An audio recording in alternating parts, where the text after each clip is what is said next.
Good evening to all of you. बड़ी हर्ष और खुशी की बात है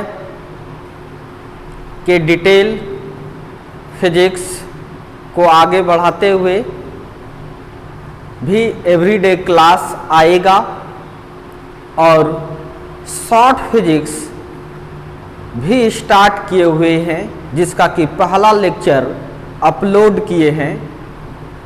यानी फिजिक्स का पूरा नॉलेज लेते हुए कम समय में कैसे पढ़ा जाए फॉर बोर्ड स्टूडेंट्स, उस चीज़ को हम शॉर्ट फिजिक्स में बताए हैं और एक वीडियो उसका डेमो के तौर पर छोड़े हुए हैं। बाकी सारा जो वीडियो होगा शॉर्ट फिजिक्स का वह अपलोड होगा तो, लेकिन प्राइवेट रहेगा, वो कोई देख नहीं सकता है। तो अच्छी बात है, लेकिन डिटेल फिजिक्स जो है, जो भी चैप्टर्स चल रहा है हमारा, जब तक सांस रहेगी तब तक क्लास होते रहेगा। बाकी कुछ चैप्टर जो है, जैसे कल मैग्नेटिक इफेक्ट ऑफ करंट भी बैच में स्टार्ट होने वाला है, जो कि ऑफलाइन होगा। वो सब वीडियो नहीं ही शूट करेंगे, यानी अपलोड ही नहीं होगा वो सब। कुछ पार्ट जो है फिजिक्स का जो ऑफलाइन यानी बैच में पढ़ा रहे हैं वो अपलोड नहीं होगा, और कुछ जो ऑनलाइन पढ़ाना पड़ रहा है वो अपलोड करेंगे। उसको आप लोग सब देख सकते हैं, लेकिन जो ऑफलाइन में चल रहा है उसे को नहीं देखना, वो सब नहीं देख पाइएगा। तो क्यों ऐसा कर रहे हैं? क्योंकि तब ऑफलाइन में बच्चे जो आए हैं पढ़ने के लिए, उसे कुछ भी बेनिफिट मिलना चाहिए, नहीं तो वो भी चाहेगा घर पे ही देख लेगा और सब घर पे ही देख लेगा, तब हम यहाँ पढ़ाना छोड़ देंगे, तब पढ़ाएंगे ही क्या? हम ऑनलाइन पढ़ाने वाले नहीं हैं, ऑफलाइन पढ़ाने वाले हैं। कुछ स्टूडेंट्स को बुरा भी लगा होगा, तो लगा तो हम क्या करें, हम कुछ नहीं कर सकते। चलिए ठीक है, करंट इलेक्ट्रिसिटी का कुछ पार्ट आज हम एक्स्ट्रा बताएंगे, जो कि सिलेबस में नहीं है, ना ही वो कॉम्पिटिशन्स में नीट हो या जेई हो, ना उसमें पूछा जाता है। लेकिन बिहार बोर्ड कभी कभी 2 मार्क्स में क्वेश्चंस पूछ देता है, इसीलिए उस चीज़ को भी आपको जानना अत्यंत जरूरी है, काहे कि आपका वो भी 2 मार्क्स नहीं छूटे, ये ध्यान में रखकर पढ़ाया जा रहा है। बाकी जो बोर्ड के लिए केवल पढ़ रहे हैं और फिजिक्स अच्छे से नहीं पढ़े हैं, उसके लिए एकदम मस्ट है शॉर्ट फिजिक्स, एकदम मस्ट है। अगर आप वो नहीं करते हो तो फिर आप ना तो फिजिक्स सीखे और ना ही अच्छा रिजल्ट बना पाए। मेरे पास दोनों ऑप्शंस होता है। आप अगर फिजिक्स नहीं भी सीखे हैं तो फिर भी आपका अच्छा रिजल्ट हम बना सकते हैं, और आप फिजिक्स सीख कर भी अच्छा रिजल्ट बना सकते हैं। दोनों ऑप्शन है। जो बच्चे फिजिक्स सीखना नहीं चाहते हैं, इंटरेस्ट नहीं है, वैसे बच्चे शॉर्ट फिजिक्स को जरूर ज्वाइन करें, अन्यथा उसका क्या होगा वही समझेगा। तो चलिए आज हम हीटिंग इफेक्ट ऑफ करंट पढ़ेंगे। Heating effect of electric current, इस चीज के बारे में जूल नामक साइंटिस्ट ने दिया था। नहीं, धारा का ऊष्मीय प्रभाव, ऊष्मीय प्रभाव। जानते हो साइंटिस्ट जूल्स ने क्या बताया कि कोई अगर कंडक्टर है, अगर इसके एक्रॉस पोटेंशियल डिफरेंस है VA और ये क्या है VB, यानी कहने का मतलब इसे एक बैटरी से जोड़ दिए हैं या सेल से जोड़ दिए हैं। सेल का पोटेंशियल डिफरेंस V है, मतलब क्या आप जानते ही हैं, VA माइनस VB जो है उसी को पोटेंशियल डिफरेंस कहेंगे। वही पोटेंशियल डिफरेंस है बैटरी का, यानी बैटरी के पास इलेक्ट्रिकल एनर्जी है तो ऑब्वियसली है इसमें करंट जाएगा, नहीं इसका रजिस्टेंस भी होगा, कुछ टाइम तक भी जाएगा। तो बच्चों जब किसी कंडक्टर से करंट पास होता है, जूल्स लॉ देखो क्या है, डायरेक्ट लिख ही देते हैं। When electric current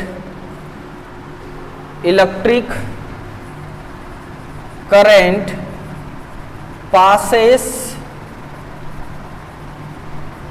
through the conductor with applied potential difference, then conductor becomes hot.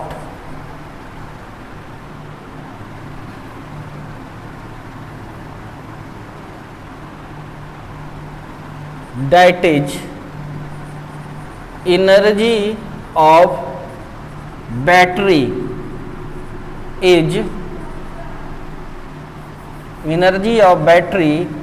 converts into heat.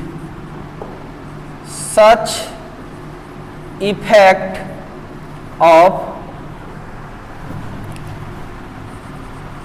current is called heating effect of current। कहता है जब किसी चालक को किसी विभवांतर से जोड़ा जाता है तो विद्युत धारा प्रवाह होती है जिसके कारण चालक गर्म हो जाता है अर्थात बैटरी का जो ऊर्जा है उष्मा ऊर्जा में प्रवर्तित हो जाता है।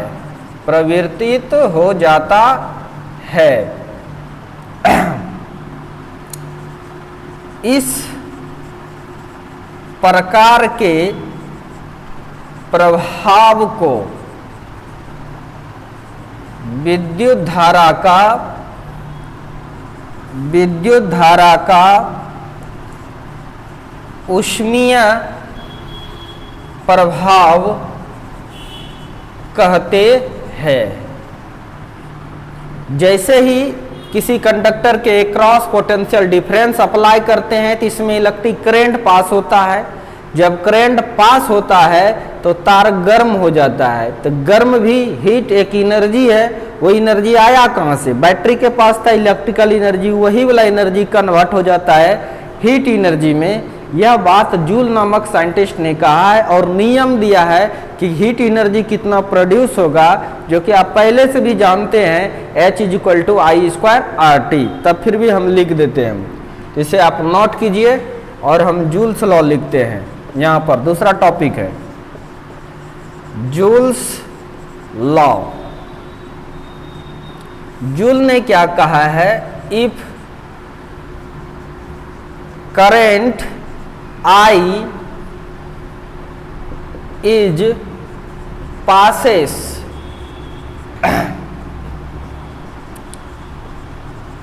through resistance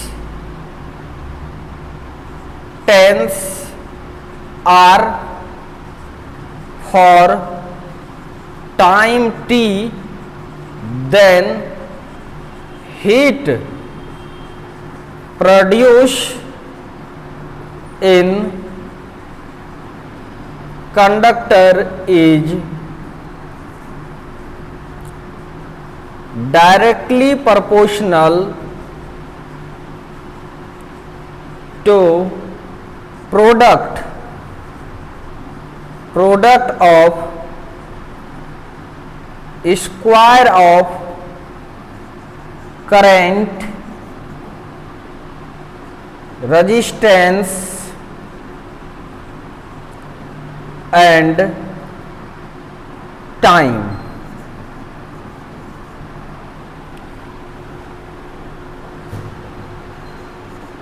It is called joules law. आप लोग को पता ही जूल बहुत अच्छे साइंटिस्ट है, इसीलिए एनर्जी का यूनिट जूल रखा भी गया है। आई होप आपने ये उतार लिया होगा। ये नहीं भावो, सीधा सीधा आपने यह सीखा, अगर किसी कंडक्टर से करंट पास होता है तो हीट हो जाता है कंडक्टर, अर्थात बैटरी का जो एनर्जी है वह हीट एनर्जी में कन्वर्ट हो जाता है। अच्छी बात है भाई। तो कितना होता है हीट एनर्जी, इसके बारे में कौन बताया? जूल्स ने बताया। किसने बताया? जूल ने बताया। जूल ने क्या नियम दिया? नियम ये दिया है, इसका हिंदी लिख रहे हैं, हिंदी लिख रहे हैं। अगर किसी चालक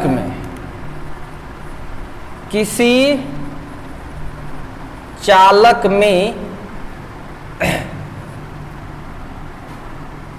उत्पन्न ऊष्मा ऊर्जा, किसी चालक में उत्पन्न ऊष्मा ऊर्जा धारा के वर्ग प्रतिरोध एवं समय के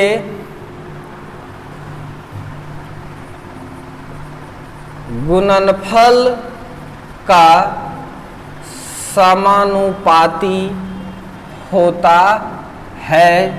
इसे ही जूल का नियम कहते हैं।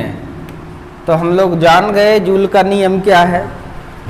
सपोज दैट कोई कंडक्टर है, लेटस एक कंडक्टर है ये, और इस कंडक्टर की रेजिस्टेंस जो है वो R है, करंट पास हो रहा है I t समय के लिए, तब जो इससे हीट निकलेगा, इससे जो हीट बाहर होगा H, नहीं ये बैटरी से ही करंट पास हो रहा है, हाफ सर्किट दिखाए हैं, इसका मतलब बैटरी लगा है। तो जूल जी ने कहा यह डायरेक्टली प्रोपोर्शनल होता है कितना करंट है, रेजिस्टेंस है और टाइम का। जब प्रोपोर्शनल का साइन हटाए तो कोई ना कोई कांस्टेंट डालेंगे, वेयर जहां के आप जानते हो कांस्टेंट है, इसका वैल्यू 1 होता है इन एसआई सिस्टम। इसलिए H is equal to formula हो जाता है I स्क्वायर RT। ये भी फार्मूला हीट का हो जाएगा, हीट एनर्जी का। बच्चों इस चीज को आप आगे भी लिख सकते हो I इंटू I RT, और इस तरह से H is equal to I है, I दिए, I इंटू R को भी कहते हैं, नहीं, इसीलिए H इज इक्वल टू ये भी फार्मूला होता है VIT।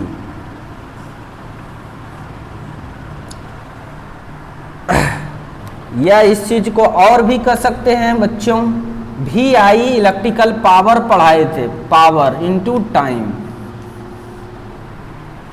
तो इस तरह से अगर इसका यूनिट की बात करें, हीट एनर्जी का यूनिट, कौन सा unit? SI unit. SI unit कैसे लिखते हैं यूनिट? तो आंसर है सर फार्मूला के हेल्प से।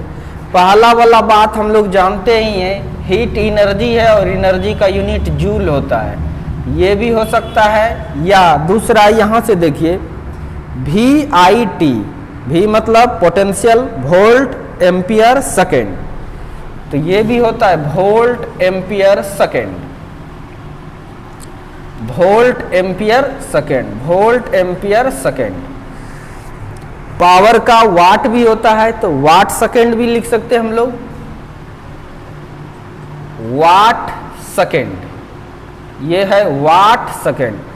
एसआई यूनिट ये हो गया। डायमेंशन भी आप निकाल ही सकते हो, निकाल लेना। तो चलिए, but practical unit he, practical unit electrical energy का, ये जो इलेक्ट्रिकल एनर्जी है, ये जो हीट एनर्जी क्या था, जितना इलेक्ट्रिकल एनर्जी दिए थे उसको हीट एनर्जी भी कहते हैं हम लोग, कोई दिक्कत नहीं है।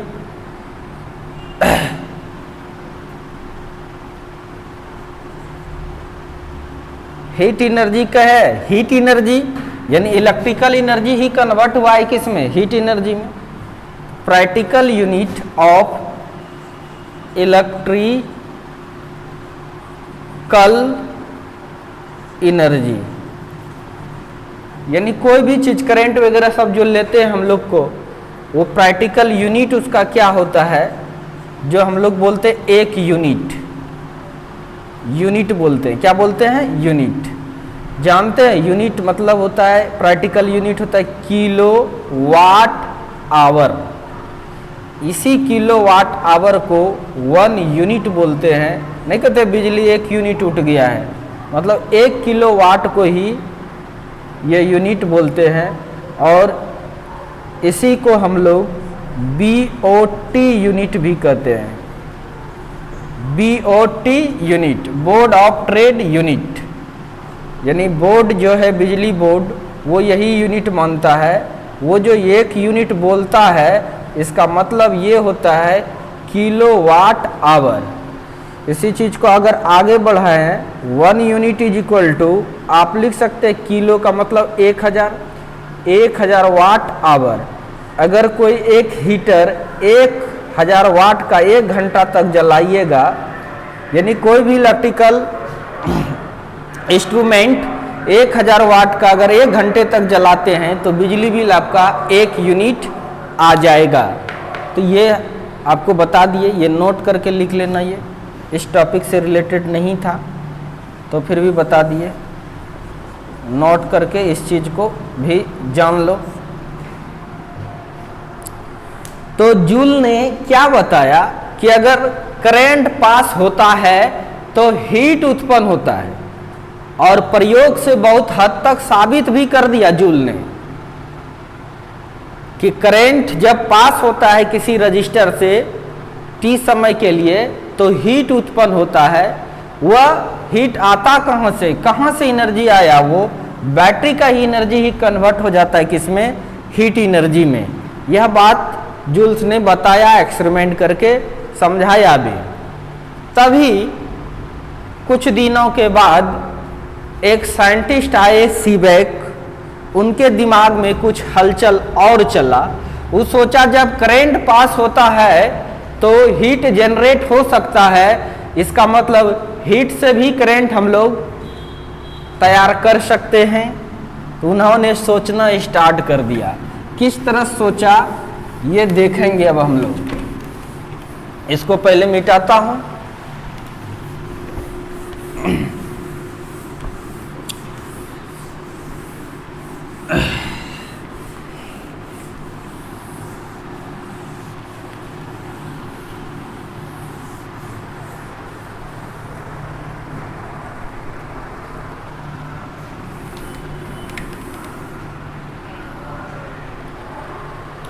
उससे पहले एक तार के बारे में जानकारी देते हैं। थर्मोकपल वायर, उसमें जोड़ा तार, उसमें जोड़ा तार, यह कौन सा तार है, ध्यान से देखिए। The pair of wire in which one wire is more sensitive for current due to heat and other wire is less sensitive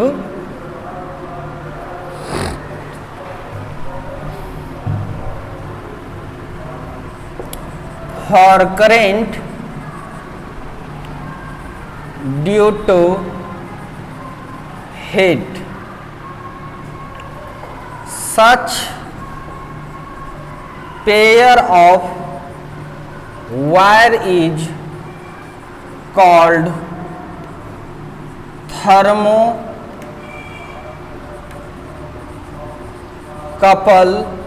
wire.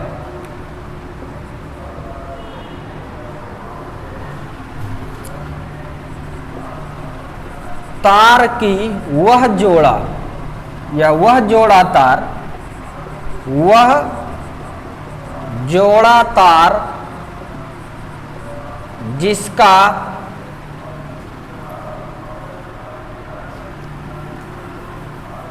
या जिसमें एक तार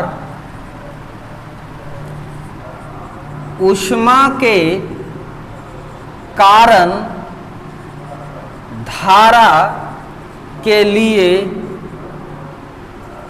अधिक सेंसिटिव सुग्राही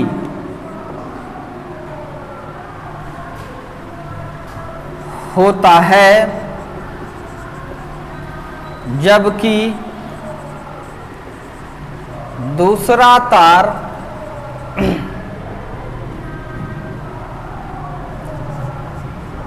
ऊष्मा के कारण धारा के लिए कम सुग्राही होता है। तो ऐसे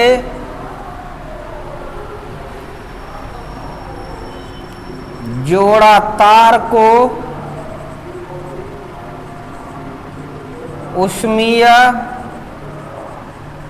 जोड़ा तार कहते हैं। सुग्राही मतलब ज्यादा एक्टिव हो जाना। वह जोड़ा तार जिसमें एक तार ऊष्मा के कारण धारा के लिए अधिक सुग्राही होता है, जबकि दूसरा तार ऊष्मा के कारण धारा के लिए कम सुग्राही होता है। वैसे तार का अगर जोड़ा बनाइएगा, वैसे तार का अगर जोड़ा बनाइएगा, वैसे तार का अगर जोड़ा बनाइएगा। वीडियो रुक गया था, चलिए देखिए। वह जोड़ा तार जिसमें एक तार ऊष्मा के कारण जो धारा होगा उसके लिए ज़्यादा सेंसिटिव होगा और दूसरा तार जो है वो कम सेंसिटिव होगा, तब वैसा जो जोड़ा तार है उसी तार का नाम रखा थर्मोकपल वायर, हिंदी में ऊष्मीय जोड़ा तार। तो किसका किसका जोड़ा हो सकता है, इसके लिए आपको थर्मोकपल सीरीज पढ़ना पड़ेगा, जो कि जरूरी नहीं याद रखना, आपके जानकारी के लिए लिखा रहे हैं। केवल पहले ही बता दिया गया है कि ये आपके सिलेबस में नहीं है, लेकिन एग्जाम में पूछता है कभी कभी बिहार बोर्ड, तो इसीलिए पढ़ा दिए। जैसे देखिए, एक तार अगर एंटीमनी का है तो दूसरा नाइक्रोम का होना चाहिए। अगर पहला तार नाइक्रोम का है तो आयरन का होना चाहिए, आयरन का है तो दूसरा जिंक का होना चाहिए, जिंक का है तो यानी ये दोनों पेयर बन सकता है, ये दोनों पेयर बन सकता है, ये पेयर है, ये दोनों पेयर बन सकता है, फिर ये दोनों पेयर बन सकता है, फिर ये दोनों बन सकता है, फिर ये दोनों बन सकता है, फिर ये दोनों बन सकता है, सब थर्मोकपल वायर बन सकता है। एक अगर एंटीमनी है दूसरा नाइक्रोम है तो यह भी वायर थर्मोकपल वायर हो जाएगा। एक अगर नाइक्रोम है दूसरा आयरन है तो ये भी थर्मोकपल वायर हो जाएगा। एक अगर आयरन है दूसरा जिंक है तो फिर भी थर्मोकपल वायर हो जाएगा। उसमें से क्या होगा, एक ज़्यादा हीट के कारण जो करंट होगा उसके लिए ज़्यादा सेंसिटिव होगा और दूसरा कम सेंसिटिव होगा। ये है थर्मोकपल वायर। जल्दी से लिखिए। अब आपको जानकारी मिल गया थर्मोकपल वायर का। अब हम लोग चलेंगे अपने टॉपिक सीबेक इफेक्ट पर। सीबेक ने क्या कहा है तो पॉज करके आप लिख लेंगे, हमें पता है। मिटाता हूं इसको।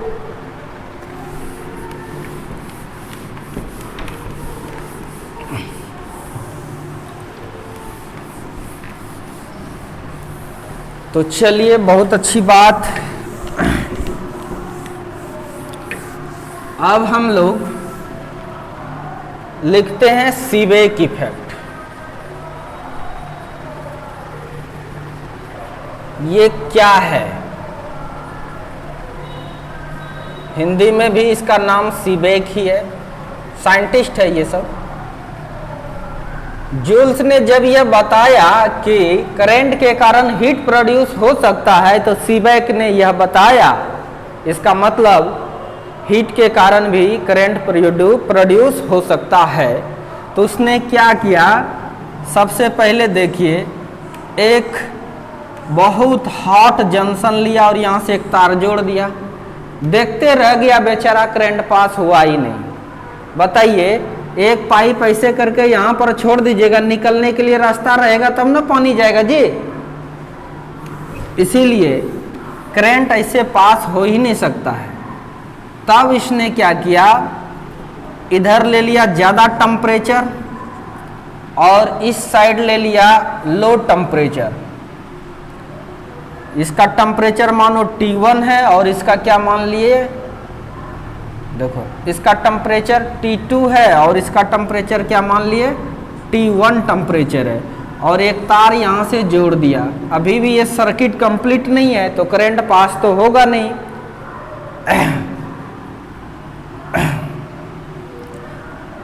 तो करंट देखा कि पास हो ही नहीं रहा था, होगा भला क्यों?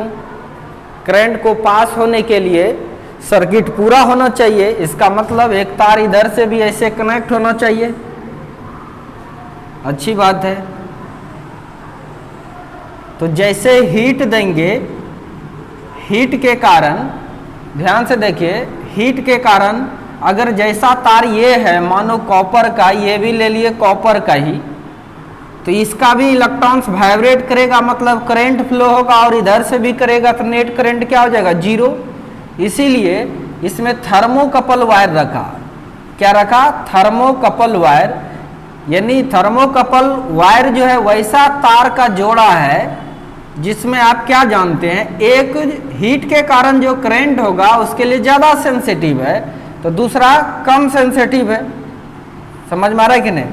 तो जिसके कारण से देखा कि इधर से करंट पास होकर के इधर से हुआ, यानी करंट पास हो सकता है अगर टेम्परेचर डिफरेंस पर रखिएगा तो। समझ में आ रहा है कि नहीं? तो ऐसे ही वायर का नाम रखा थर्मोकपल वायर।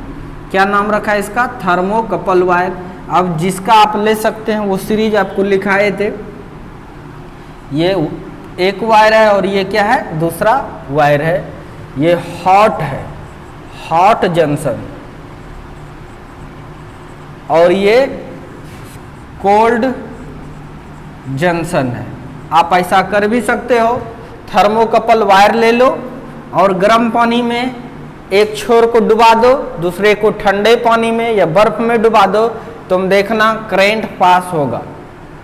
करंट पास होगा। Sensitive device measurement for current जो कि गैल्वेनोमीटर है, लगाओगे तो डिफ्लेक्शंस जरूर प्रोड्यूस होगा। तो यही हीट के कारण जो करंट प्रोड्यूस हुआ, यही जो प्रभाव है, इसी को हम लोग क्या बोलते हैं, सीबेक इफेक्ट। इसके लिए थर्मोकपल वायर होना जरूरी ही है, ठीक है, तभी पास होगा, अदरवाइज नहीं होगा। अगर एक ही जैसा वायर होगा तो इसका जो इलेक्ट्रॉन वाइब्रेट करके यानी इसमें मूव करना चाहेगा, ये भी कॉपर है तो इधर से भी जाएगा तो करंट पास नहीं हो सकता है। ये अलग मटेरियल का होना चाहिए और ये अलग मटेरियल का होना चाहिए। इसका ये हीट के लिए हीट के कारण जो करंट होता है उसके लिए अगर यह ज़्यादा सेंसिटिव है और ये तब कम सेंसिटिव होना चाहिए, अगर यही ज़्यादा सेंसिटिव है और ये कम सेंसिटिव है तो फिर भी होगा, लेकिन करंट का डायरेक्शन चेंज हो जाएगा। इतना बात आप लोग जानते हैं। तो सीबेक इफेक्ट क्या है? When one end of thermocouple wire is at hot junction and other end is at cold junction, then current is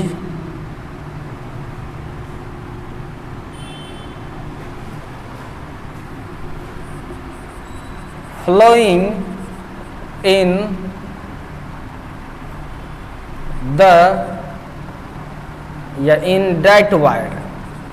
That wire, such effect is called Seebeck effect. जब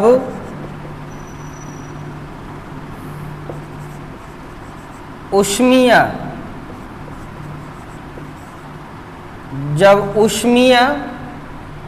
तार, ऊष्मीय जोड़ा तार मतलब थर्मोकपल तार के एक छोर को गर्म संधि पर से तथा दूसरे छोर को ठंडे संधि से जोड़ा जाता है, तो इस तार में धारा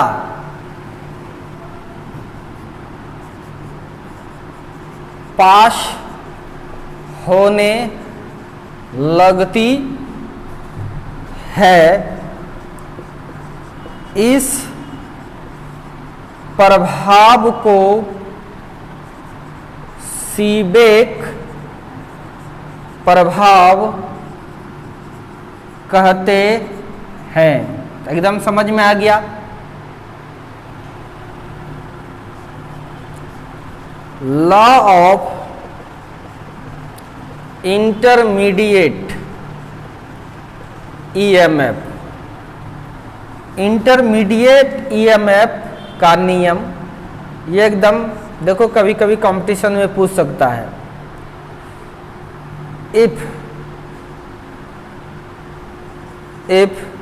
वी हैव, हमारे पास है 3 वायर ए बी एंड सी,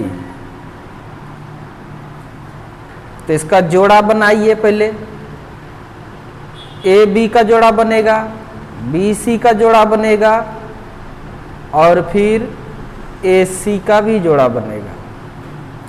तो इस दोनों के जोड़े का जो ईएमएफ होगा, ईएमएफ ए बी का, इसके कारण ये ईएमएफ बी सी का, इस दोनों का जो जोड़ होगा ये ए सी के कारण जो होगा ईएमएफ उसके बराबर होता है। यानी ईएमएफ, यही है इंटरमीडिएट लॉ।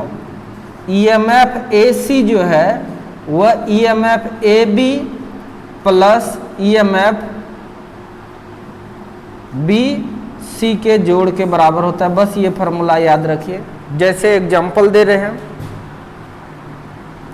ये अलग है, हमने एक जंक्शन लिया ये हॉट जंक्शन, दूसरा जंक्शन लिया ये कोल्ड जंक्शन। एक तार यहाँ से, एक तार यहाँ से, ये ए तार है, ये बी तार है टेम्परेचर T1, ये भी टेम्परेचर T2, करंट पास हुआ, ठीक है। इसमें EMF जो होता है इसको थर्मो EMF बोलते हैं। क्या बोलते हैं इसको? Thermo EMF। ये EMF जो होगा AB का ये दिखा रहे हैं। अब फिर टेम्परेचर लिए T1, दूसरा जंक्शन बनाए टेम्परेचर T2 का, ये ठंडा वाला है, गर्म वाला है, इस तरह से लिए, और यहाँ पर ये B वाला लिए और ये C वाला लिए। तब जो इसका EMF हुआ वो EBC बोल रहे हैं। और फाइनल अगर यह जंक्शन लिए और एक तार इधर से अगर जोड़ दिए, ये A है और दूसरा ये कौन सा दे दिए? C। उसके बाद जो EMF हुआ AC, मैं समझे, इस दोनों का EMF जो है इसके जोड़ के बराबर होता है। इसको हम लोग लॉ ऑफ इंटरमीडिएट EMF कहते हैं। बस इसका ज़्यादा लैंग्वेज लिखना जरूरी नहीं है, आपको बताए थे, तो आप इसे जल्दी से नोट कर लें। नोट कर लिया? अच्छी बात है। यानी अब हम लोग यह देखें कि टेम्परेचर डिफरेंस के कारण भी इलेक्ट्रिक करंट जनरेट हो सकता है। यह कर दिखाया, ये साइंटिस्ट था सीबेक। कौन था? सीबेक था। जूल ने बोला कि टेम्परेचर हीट के कारण करंट जब पास होता है तो हीट प्रोड्यूस होता है। तो सीबेक के मन में क्वेश्चन आया, जब करंट से हीट, तो हीट से भी करंट बन सकता है, और उन्होंने बनाकर दिखाया भी। उसके बाद और साइंटिस्ट आए, पॉलिटियर, और साइंटिस्ट आए जिसका नाम लिख रहे हैं, देखिए, पेल्टियर साइंटिस्ट है ये भी। इफेक्ट इसने क्या सोचा ये देखिएगा, पेल्टियर प्रभाव।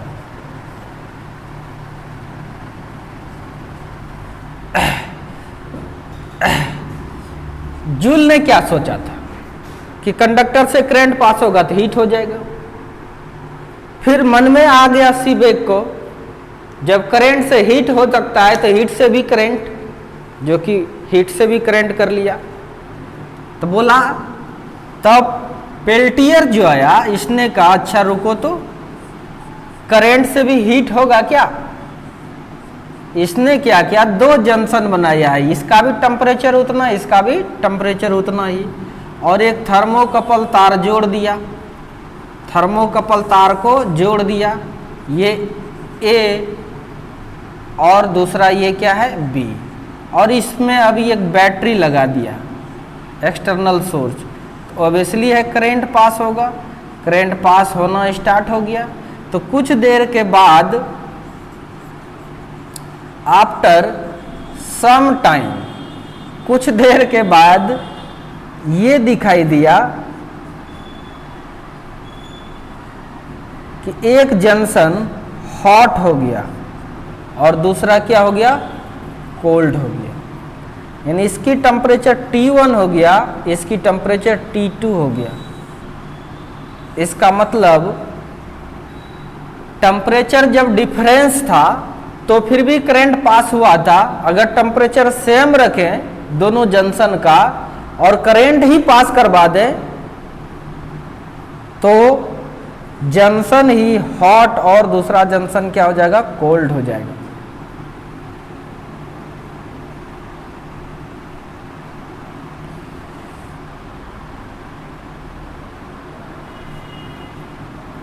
आज ये जो इफेक्ट है इसी को पेल्टियर इफेक्ट कहते हैं। When both ends of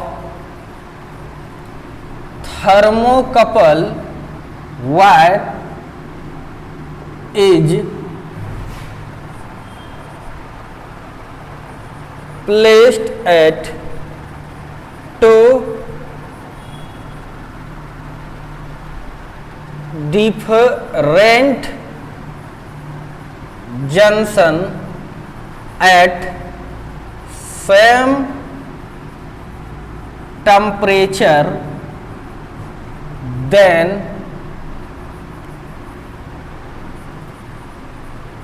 if current is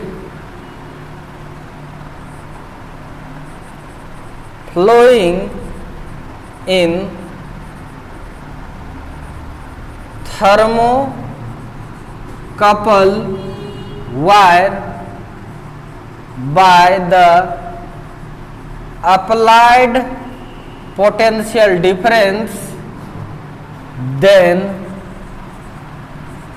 after some time one junction becomes hot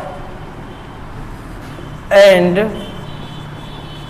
other junction becomes cold. Such effect is called Peltier effect. Hindi देखिए इसका, जब किसी ऊष्मीय जोड़ा तार को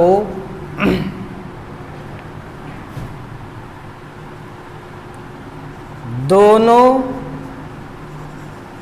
छोरों को तार के दोनों छोरों को दो अलग अलग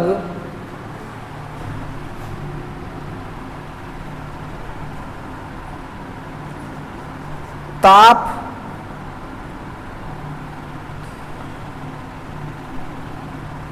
दो अलग अलग समान ताप वाले संधियों से जोड़ा जाता है और बाह्य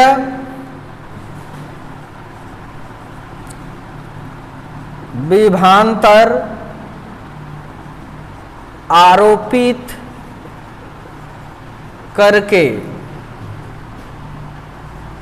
धारा पास किया जाता है, तो कुछ समय बाद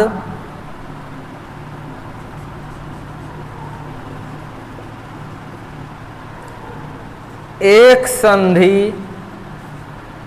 गर्म तथा दूसरा संधि ठंडा हो जाता है। इस प्रभाव को पेल्टियर प्रभाव कहते हैं। तो फटाक से नोट करें, पेल्टियर प्रभाव नोट कर लिया है आप लोग, मिटाता हूं इसको। अब एक और लास्ट प्रभाव और पढ़ना है, ये भी मजेदार है।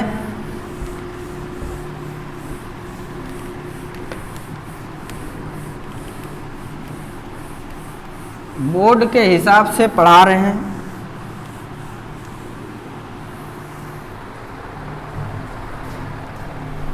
इसका नाम है थॉमसन्स इफेक्ट, थॉमसन प्रभाव। देखिए इसको समझिएगा। मानिए कोई तार है, कोई वायर है,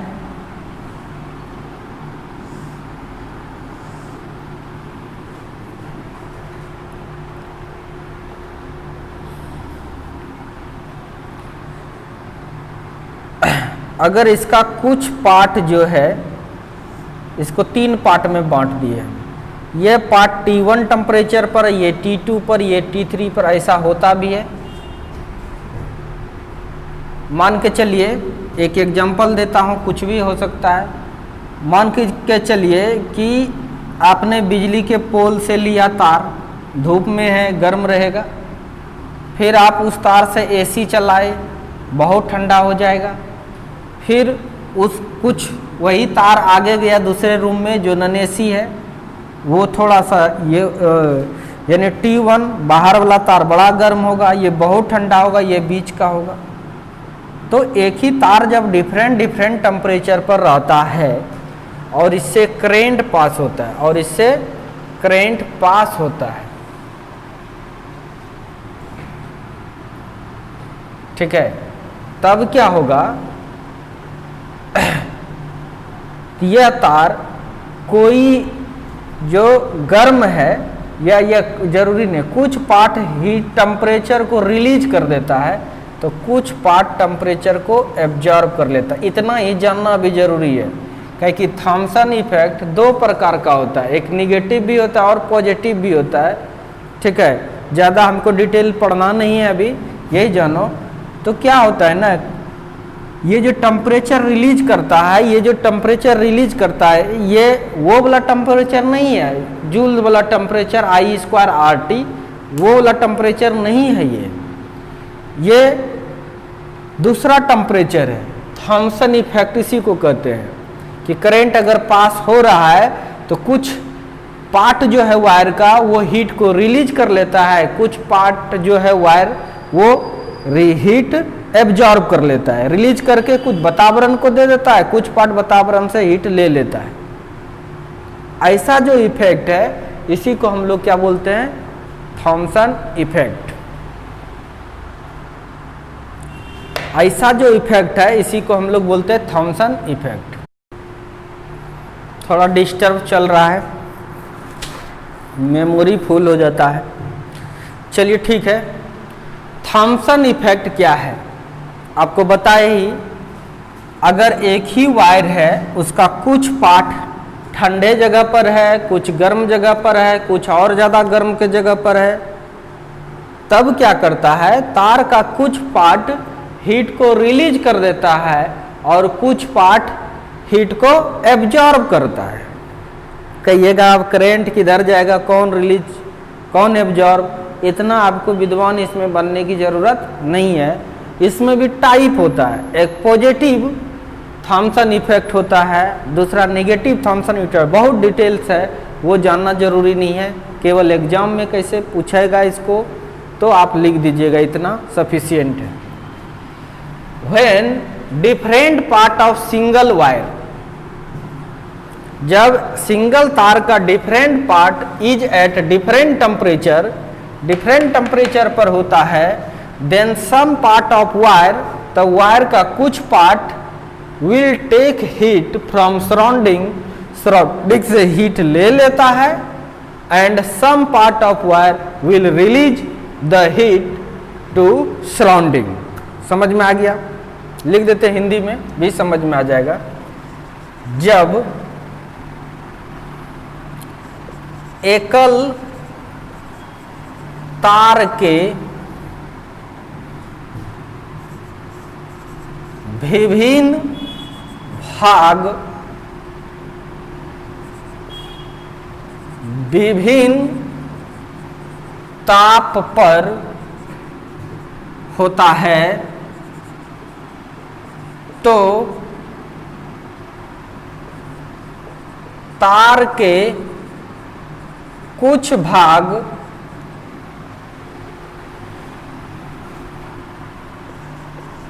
वातावरण से ऊष्मा ले लेती है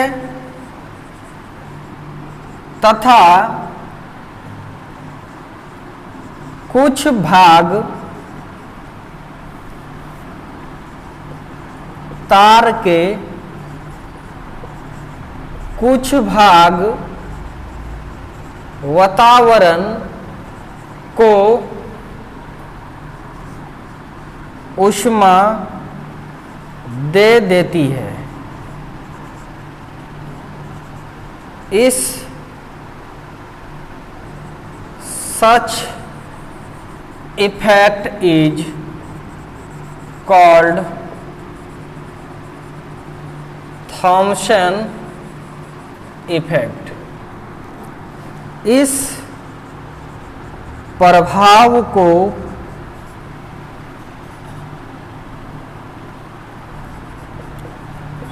थॉमसन प्रभाव कहते हैं। 2 नंबर में पूछता है ये सब क्वेश्चन, सफिशिएंट है। ओके, पॉज कर लो, लिख लो। बेस्ट ऑफ लक उन खतरनाक स्टूडेंट्स को जो क्या बोले, अपने टीचर का सम्मान अच्छे से करते हैं। देखिए, डिटेल्स पढ़ाएंगे, समय लगेगा ही। अगर कोई टीचर कम पढ़ा दे, इसका मतलब फिजिक्स कम हो जाता है, यह जरूरी नहीं है। ज़्यादा मैं क्या बोलूं, मुझे पढ़ाते पढ़ाते ही कुछ समय नहीं मिलता है जो मैं आपको मोटिवेट कर सकूं। हमें स्टूडेंट्स को, मेरा जो प्रिंसिपल है, हमें तेज स्टूडेंट को विद्वान भी बनाना, यानी जो पढ़ना चाहता है उसे विद्वान भी बनाना है, यानी वैसे स्टूडेंट्स को भी पढ़ाना है। और जो नहीं पढ़ना चाहता है तो फिर भी उसको भी पढ़ाने की कोशिश रहेगा, और तब फिर भी नहीं पढ़ा, तब हमें शॉर्ट फिजिक्स भी पढ़ाने आता है। तो मैं शॉर्ट फिजिक्स पढ़वा के भी नहीं, मेरे अथक प्रयास करने के बावजूद जो बच्चे नहीं पढ़े, उस बच्चे को भी मैं पास करवाता हूं। ये मेरी काबिलियत है। ज़्यादा मैं क्या बोलूं, हमें टाइम ही नहीं मिलता है पढ़ाने के अलावा। ओके।